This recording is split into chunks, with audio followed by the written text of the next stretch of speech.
It was just one blinking light on a screen. But if Henry Mason hadn't seen it, or worse, if he had ignored it, millions would have died in under 5 minutes. For 45 years, he never told a soul, not even his wife, because some truths, when spoken, carry more weight than silence. And Henry was tired of being silent. Welcome to Echo Stories, where we uncover the quiet sacrifices and buried courage of those history forgot. If this kind of story resonates with you, hit that subscribe button and join us every week. And let us know in the comments, what's one moment in history you wish more people talked about? It was February 9th, 1978, and the air inside Cheyenne Mountain Complex in Colorado was dry and humming. NORAD's command center sat deep beneath 2,000 feet of granite, a fortress built not just of concrete and steel, but of nerves and procedure. The world was in the grip of Cold War paranoia, and Henry Mason, 32 years old, recently promoted radar technician, had learned to live with the constant hum of fear. Every day, every hour, Henry watched blips on a massive wall of screens. Incoming data streams fed into aging computers that lit up in red, green, or blue. Most of it was noise, satellite shifts, weather anomalies, bounced signals from commercial flights. He was trained to filter out the chaos, to trust the machines, but verify with human instinct. That morning, at exactly 4:07 a.m., something changed. A red indicator began blinking slowly. Then it blinked faster. Henry's training kicked in. He cross-checked it with 2 auxiliary terminals. Both confirmed what the first one had shown, a launch signature from somewhere near Arkhangelsk, USSR. Not 1 missile, 3. Protocol demanded immediate escalation. He was to notify the shift commander, who would wake the general, who would initiate a DEFCON shift. But something didn't feel right. The signature was too clean, too perfect, almost simulated. Instead of pushing the alarm, Henry initiated a diagnostic. He checked the satellite's telemetry logs, backtracked the heat signature sequence, ran a redundancy check. It took 52 seconds. The data began to blur, then realign. A false positive. The satellite's calibration had been off by 0.07 degrees due to a firmware update that hadn't been cleared by command. Henry sat back in his chair, heart racing. Had he sounded the alarm, the response protocol would have launched a counterstrike in under 2 minutes. Even if stopped mid-process, those minutes could have sent entire departments into panic. A hot line call to Moscow, a retaliatory lock-in. Instead, no one noticed. Henry filed a quiet report about signal confusion due to thermal reflection. He never used the word launch. No one asked questions. No one wanted to. For years, he buried it. He married, had a daughter, worked at NORAD for another decade before retiring early. He kept the badge, but not the glory. His role was always support technician, never headline material. Now, in 2023, Henry sat in a modest suburban home in Oregon. His wife, Martha, had passed 2 winters ago. His daughter lived 2 states away, and Henry spent most of his days repairing old radios and listening to the static of forgotten frequencies. But something had shifted. He had received a letter, no return address, just a message in all caps, "You did more than you know." Inside was a scanned memo, unsigned, dated March 2nd, 1978. It contained internal correspondence between senior Air Force staff. It referenced anomalous launch detection and noted, "Technician override prevented potential false flag escalation." His hands trembled. Someone had kept a record. Someone had known. And now, someone wanted him to remember. The letter stayed on Henry's workbench for 3 days, untouched but never out of sight. He'd placed it beside an old Soviet-era radio he was restoring, the kind once used by field agents to relay bursts of code.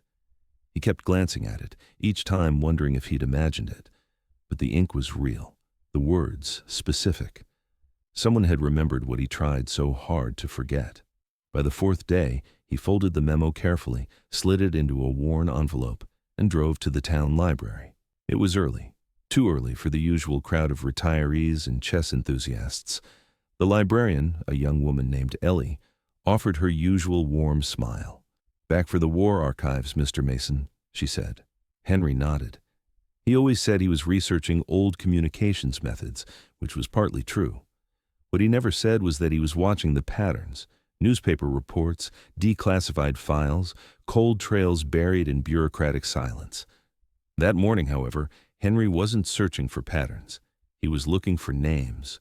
The memo had listed a designation, OP7, Redundant Override Protocol.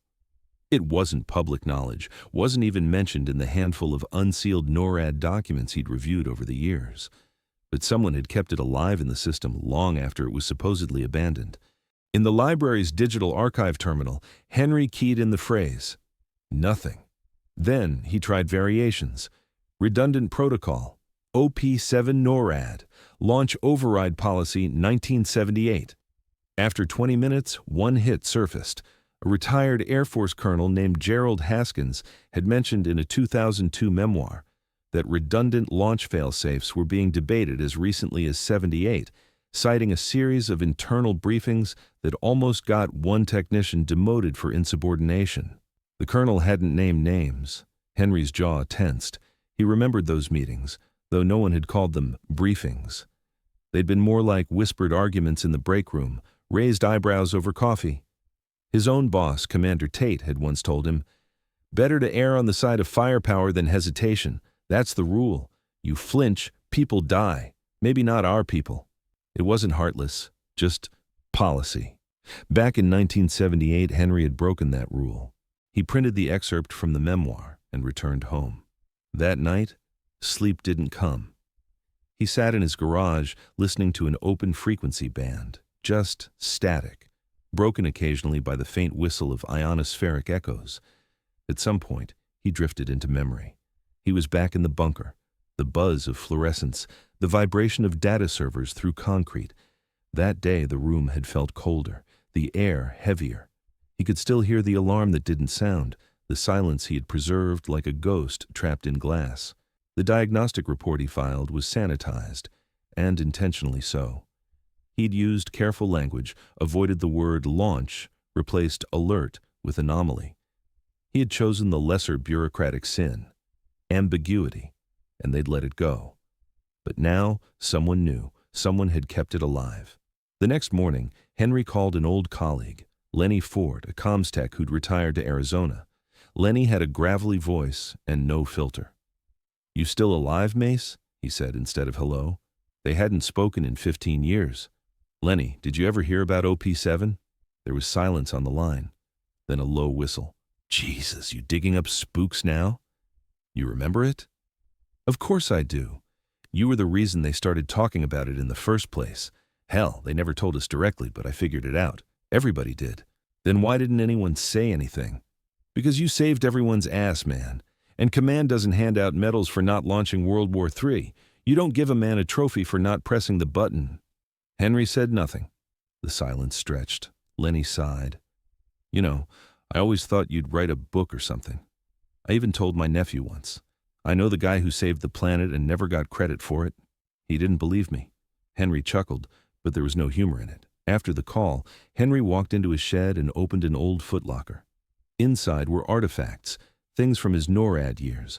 A mug with the NORAD logo, a rusted flashlight, a hardbound binder of system schematics, and at the bottom, a sealed envelope labeled 1978/DEFCON drafts. He'd written it years ago, right after he left.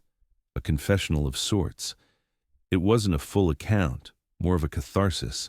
He'd planned to destroy it, but never did. Now he opened it and began to read. The details came rushing back. The red pulse of the terminal, the cascade of diagnostic screens, the smell of burnt coffee in his mug. One line stood out. "I chose to verify, not to panic. If I was wrong, the world would end. But if I was right, I'd wake up tomorrow. That felt worth the risk." It wasn't heroism, it was instinct. But it had saved them all. That night, Henry drafted a letter. It wasn't to the Pentagon. It wasn't even to the press. It was to his grandson, Caleb. The boy had just turned 16. Curious, bright, obsessed with machines and stories. Henry wrote not about patriotism or war, but about listening to your gut when everyone else screams to obey. About how silence can sometimes be an act of courage. about how truth, real truth, rarely comes with applause. He sealed the letter in an envelope, then added the scanned memo and the printout from the library. On the outside, he wrote, "To be opened after I'm gone." 2 weeks later, he mailed it anyway. Caleb Mason didn't open the letter right away. When the envelope arrived, it bore no return address, just his name in his grandfather's tight, deliberate handwriting. He set it aside on his cluttered desk, half buried under electronics parts and school notebooks. It wasn't until 2 weeks later, after Henry's quiet funeral, that Caleb sat alone in his room, sunlight creeping across his floor, and carefully broke the seal. The documents inside felt ancient. Yellowed printouts, a photocopy of a book excerpt, a handwritten account, and at the top, a typed header, "Redundant Override Incident, March 25th, 1978.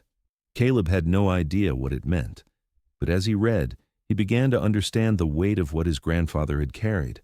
Henry had never talked about his career.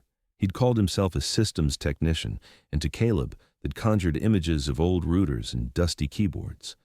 But here, in black and white, was something else.